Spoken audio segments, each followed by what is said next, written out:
Hello అండి అందరికీ ఈరోజు గులాబ్ జామున్ చేస్తున్నా. చాలా టేస్టీగా వచ్చాయండి. చాలా సింపుల్గా కూడా చేసుకోవచ్చు.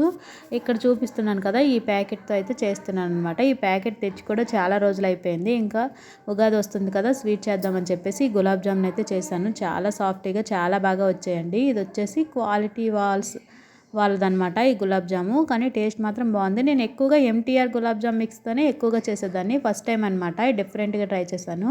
అంటే ఎంటీఆర్ది కాకుండా క్వాలిటీ వాళ్ళది చేశాను అనమాట. అయినా కూడా చాలా బాగా వచ్చింది. ఇక్కడ మనకి ప్యాకెట్లో ఇచ్చారు కదండి, ఆ పిండిని తీసుకొని కొద్దిగా గోరువెచ్చని నీళ్ళు, అంటే మరీ వేడిగా ఉండకూడదు, అలాగని చల్లగా కాకుండా గోరువెచ్చగా ఉన్న నీళ్ళు వేసుకొని చపాతీ పిండిలాగా కలిపేసుకోవాలి. మరి అంత గట్టిగా కాకుండా సాఫ్ట్గా కలుపుకోవాలన్నమాట. ఆ తర్వాత కొద్దిగా నెయ్యి అయితే వేసుకున్నాను. నెయ్యి కూడా వేసుకొని బాగా మిక్స్ చేసేసుకుంటే మనం బాల్స్ చేసేటప్పుడు కూడా చాలా రౌండ్గా వస్తాయన్నమాట. వీడియోలో చూపిస్తున్నట్టు కలిపేసుకోవాలి. చేతికి అంటకుండా ఉండాలి, అలాగని గట్టిగా కూడా ఉండకూడదు అనమాట. స్మూత్గా ఉంటేనే బాల్స్ లోపల వరకు ఫ్రై అయ్యి టేస్టీగా వస్తాయి. ఇంకా మనం కలుపుకున్న పిండి అంతటినీ కూడా ఇలా చిన్న చిన్న బాల్స్ లాగా చేసేసుకోవాలండి. చిన్నవిగా చేసుకుంటే మనం పాకంలో వేసిన తర్వాత ఆ పాకం అంతా పీల్చుకొని అవి మనకి కావాల్సిన సైజ్ అయితే వస్తాయి అన్నమాట.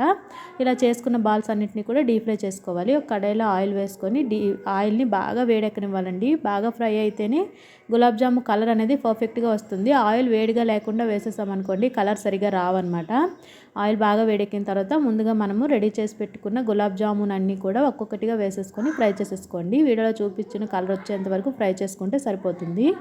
గులాబ్ జామున్ ఫ్రై చేసేసాం కాబట్టి ఇప్పుడు పాకం కోసం అయితే తీసుకోవాలన్నమాట. ఒక కడాయి తీసుకొని ఇక్కడ ఈ ప్యాకెట్కి 400 గ్రామ్స్ వరకు షుగర్ పడుతుంది అని చెప్పేసి ఆ ప్యాకెట్ మీద అయితే ఉందన్నమాట. కాకపోతే నేను అంచనాగా వేసేసాను.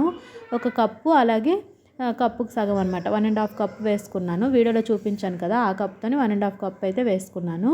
అలాగే ఆ కప్తోనే ఒక కప్పు వరకు వాటర్ వేసుకొని కరగనివ్వాలన్నమాట. ఈ గులాబ్ జాముకి పాకం తెలియదు అనే ప్రాబ్లం అయితే ఏం ఉండదండి. జస్ట్ షుగర్ కరిగిపోయి స్టిక్కీగా వస్తే సరిపోతుంది. ఎక్కువ పాకం అయితే తీయవసరం లేదు.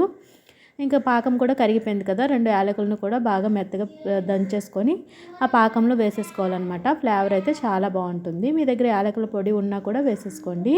ఇదంతా కూడా బాగా అయిపోయి స్టిక్కీగా వచ్చిన తర్వాత ముందుగా మనం ఫ్రై చేసి పెట్టుకున్న గులాబ్ జాము అన్నీ కూడా ఒక్కొక్కటిగా వేసుకోవాలి. అన్నీ ఒక్కసారిగా వేసేసుకుంటే మనకి ఒకదానికి ఒకటి అంటుకుపోయి వీడిపోయినట్టు అయిపోతాయి అన్నమాట. ఒక్కొక్కటిగా వేసుకొని ఒక గంట పాటు మూత పెట్టి అలాగే వదిలేయండి. ఆ గులాబ్ జామున్ బాల్స్ అన్నీ కూడా పాకాన్ని లోపల వరకు పీల్చుకొని స్మూత్గా తయారవుతాయి అన్నమాట. టేస్ట్ అయితే నిజంగా చాలా బాగా వచ్చిందండి. వీడియోలో చూపించినట్టుగా మీరు చేశారనుకో, మధ్యలో ఉడకకుండా ఉండిపోవడం అలా అయితే ఏమీ ఉండదు. టేస్ట్ చాలా బాగా వచ్చిందండి. నిజంగా ఒకసారి ట్రై చేసి చూడండి. వీడియో నచ్చితే లైక్ చేసి ఛానల్ని సబ్స్క్రైబ్ చేసుకోండి.